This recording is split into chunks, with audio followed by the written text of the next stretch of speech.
Ismail Haniyeh was assassinated. In case you don't remember, he was the co-founder of Hamas.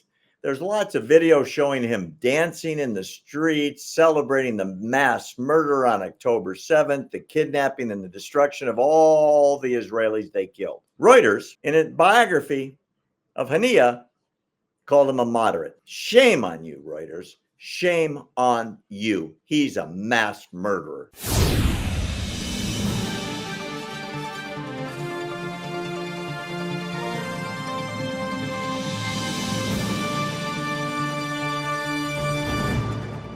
Let's start with my recent favorite dead terrorist and how, as you and I were talking about a few minutes ago, how the mainstream media seems to reinterpret life and cast it in a lens that has nothing to do with the truth. And obviously their agenda shows through. And what I'm referring to is Reuters, the international news distributor. They had a headline proclaiming that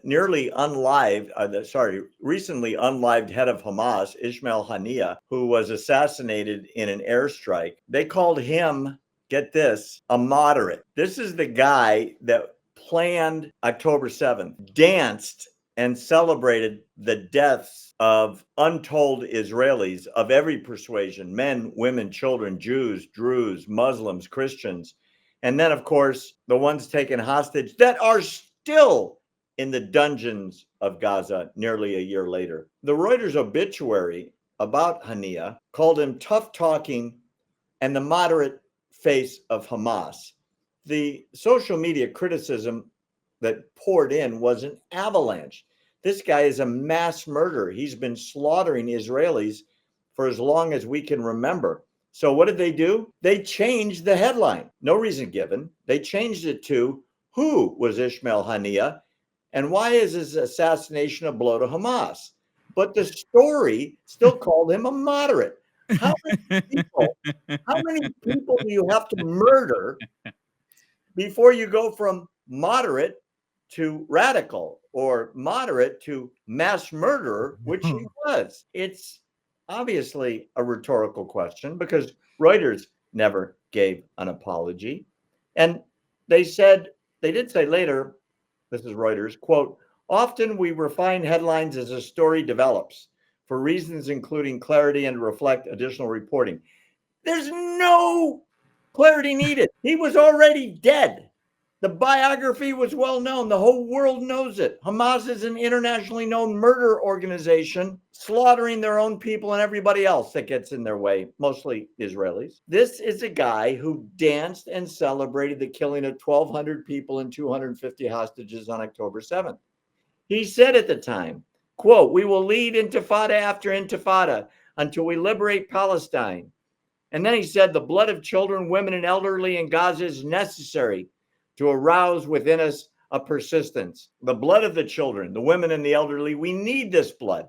So we'll ignite within us the spirit of revolution. So we will arouse within us persistence, so that it will arouse within us defiance and advance. Oh my goodness. This is a moderate. Yeah. You know, it's amazing how they write these stories and then they try to convince everyone that he was a good guy, Barry. He was a good guy. He was just a moderate. There's nothing really that bad about him. He might have some issues, but come on. Yeah, he's just misunderstood. Yeah. He actually had given appearances on camera where he talked about the revolution conquering the world and slaughtering all the non-believers, which, by the way, includes you, my brother, because you have not accepted the true path to God. And most of the population of the world hasn't. That's a lot of people to kill. Yeah. But don't be confused. Ismail Haniyeh was a moderate. Reuters to this minute has not issued an apology.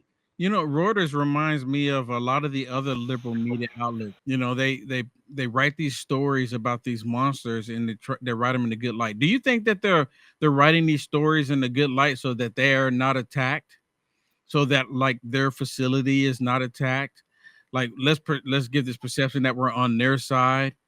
I mean, what is that? You know who else is the same way? Associated Press. Oh, AP is horrible. Yeah, AP is you make a really good point. AP and Reuters are the world's biggest distributor of news content to news. Propaganda. I would say propaganda, personally. I was about to use the same word. And here's the part to answer your question in specific. It seems to me, quite frankly, that Reuters and these other agencies, AP and so on, I don't see how they would be worried about somebody, shall we say, attacking them, because it's not like one office, like you could blow up the New York Times building, because it's in New York, or the Washington Post building in Washington. Reuters is all over the world, and they're famous for embedding reporters, unaffiliated reporters that took place, that took participation in the massacre that took place on October 7th. That's how they got the video. And then they said, well, it's not really our reporter, and he's kind of independent, but here's the video, and that distributed all over the world. So no, to answer your question specifically, I think the answer is no. I think the reason is they just hate, and they are run by haters, and they distribute hate, period. Oh, yeah, 100%.